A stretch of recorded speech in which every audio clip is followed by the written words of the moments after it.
Hey BookTube, it's Shelly and welcome back to my channel.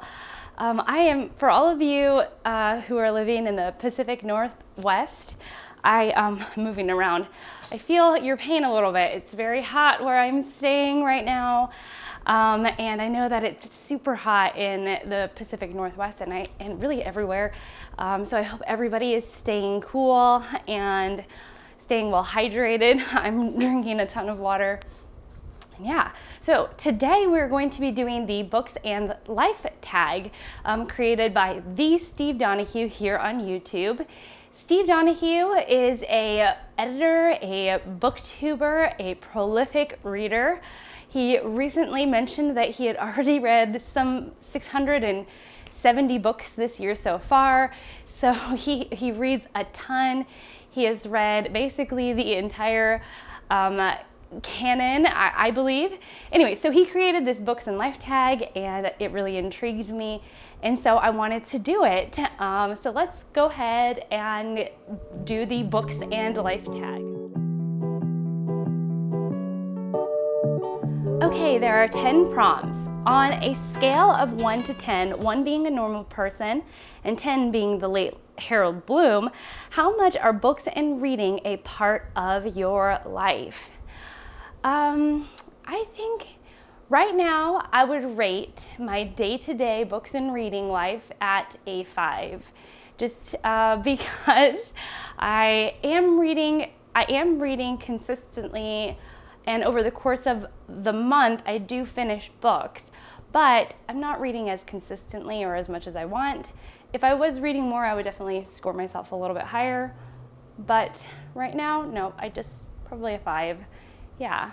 Prompt 2. Where does your personal library stand right now in relation to the rest of your life? Do you have more books now than you ever had? Fewer? How has your library changed? Okay, so if you were to look at my life through the lens of libraries, I would say that my first real library, besides my childhood one, was when I spent a summer in Mexico. We were asked to take a curriculum basically consisting of 6 or 7 books, and that was my library. I was traveling with a group of other people wanting to learn the language and to spend time in the culture, the Mexican culture, and there I had about 6 books. So that was probably my smallest library.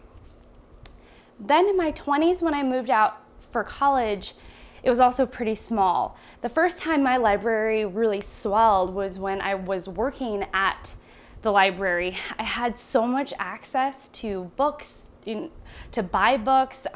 People often donated books to the library and I could buy them for the same price that we would sell them to a patron. And so I bought tons of books. Actually, if I can find photos, I'll put them in because my library really swelled. It was enormous at that point. I had stacks of books and that was really fun. And then I stopped working at the library, and that's when my personal library actually shrunk. I moved a bunch, I was teaching, and so I actually wasn't reading a lot of books and literature. I was spending a lot of time lesson planning and teaching and reading students' work. So my personal library shrank. We moved a bunch, my husband and I. So it really started getting a lot smaller. With every move, our library shrunk. And it got pretty whittled down for us. Probably 2 bookcases full, and that's pretty small for us. And then we moved into our current house, and I'm here on BookTube, so I can feel the library swelling. Again, I don't know where it will stop, but right now we have room, so I don't mind. So right now, my library in the relation to the rest of my life is somewhere in the middle. And actually in this very, very moment, since I am in California and I am vacationing essentially here, I have my own little traveling library, which is mostly just these books right here.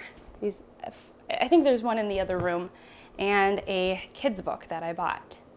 So yeah, so that's my little library right now, kind of a minimalist library, I guess. All right, question 3. take a mental step back and ask yourself, what is the most likely first bookish impression a newcomer would have in your home? It just depends on what part of the home that they see. If they see our formal living room, we have only 6 or 7 books there, and so they probably, a newcomer wouldn't think much of it. But if they walked into our family room or our guest room, there are a lot more books there, and so they'll get much more of a bookish impression of us. Okay, prompt 4. How often, if ever, gulp, do you clean or reorganize your books? Steve Donahue was talking about mold and silverfish. I have never had any of that. I do live in a humid area, so maybe mold might be an issue way down the road. But yeah, I do clean my bookshelves, but my books tend to get the most cleaning if someone is coming over, because that's when I start rearranging. I realize how messy my books are, and I rearrange everything so that it's nice and neat for a newcomer or for a guest. And that's when my books get the most love and cleaning, unfortunately.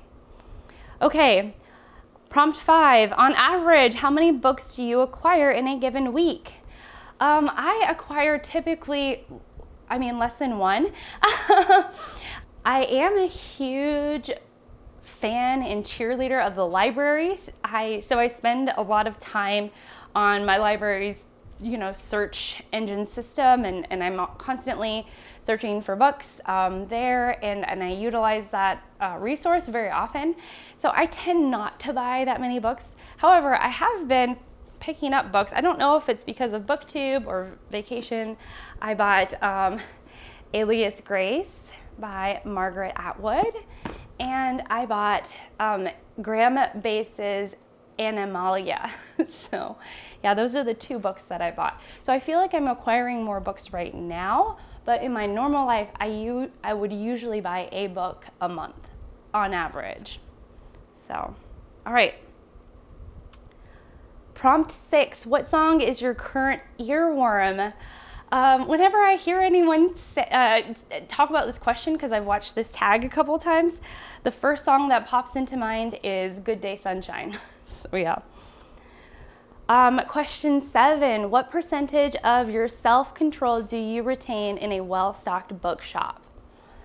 Well, right now, I really am looking for a whole bunch of classics. Steve Donahue, you are inspiring me, and so I am on the hunt for a bunch of classics. So if I was at a well-stocked bookstore, which I was a few days ago, I was there for about an hour, which is as much as my kids could handle, and so I did 1 hour of browsing. But if I were to go into a well-stocked bookstore tomorrow, I would probably have very little self-control. But normally in the context of my life, I usually can hold back pretty well. But yeah, tomorrow, watch out bookstores, here I come. Okay, question 8, or prompt 8. Do you ever feel the need to take a break from books? If so, what form does it take? So if I get really overwhelmed, I tend to not want to read. I actually want to veg out on something even more like mindless than reading. So I'll watch TV, or I like to spend some time outside in the quiet. So sometimes I'll do that. I don't often need a break from reading, but there have been times where I have too much on my plate and I feel like I can't focus on anything. So yeah, I wonder how you all are like. Do you need to take breaks from your books ever? Prompt 9, when you meet a new person, how long does it take you to bring up books? I was shocked. I watched David Wiley's video, this tag, and Steve Donahue and Kelly from Books I'm Not Reading, and everybody said that they don't talk about books with other people because they know that other people don't read books. I must be an exception. Tell me that there are others of you out there. I talk about books pretty quickly. when I worked at the library, especially, I was just like, oh, I am going to just ask anybody and everybody, whether they're at the library or not, about their reading habits and the last book that they read that was great. I'm really not shy about it. Now, if books and reading aren't front and center of my life for whatever reason, I'll tend to, ask questions about my hobby or interest at the time. But right now, since books and reading are at the center, I will bring it up within the first couple hours, sometimes within the first couple minutes of meeting someone.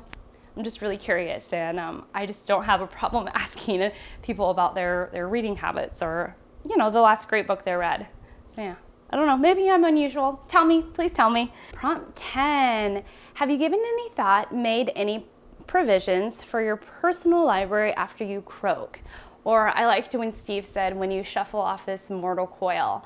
No, I actually don't mind. I don't have any attachment to where my things go.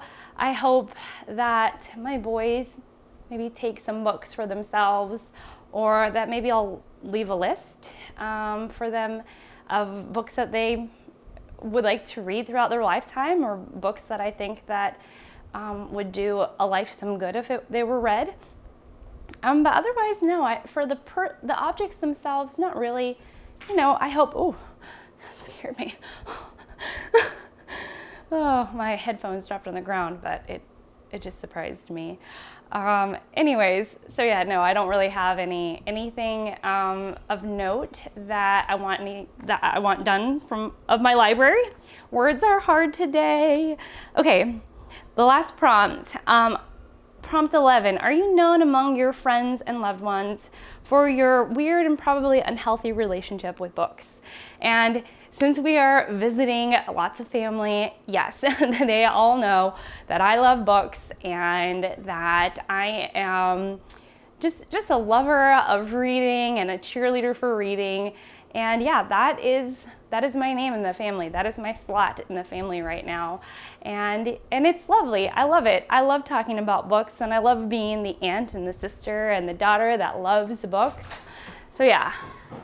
Oh, that's my cue to go. I have to go. We're going to dinner right now. But thank you so much for watching. Thank you so much for being here. And please do this tag if you're interested in it. Yeah, please do this tag if you're interested in it. Steve Donahue tagged everybody, and I think everyone should do it and think about their library. Not should. If you would like to do it, then please do it. I would love to see your video on it. Okay, well, that's it, and yeah, have a wonderful day. Bye.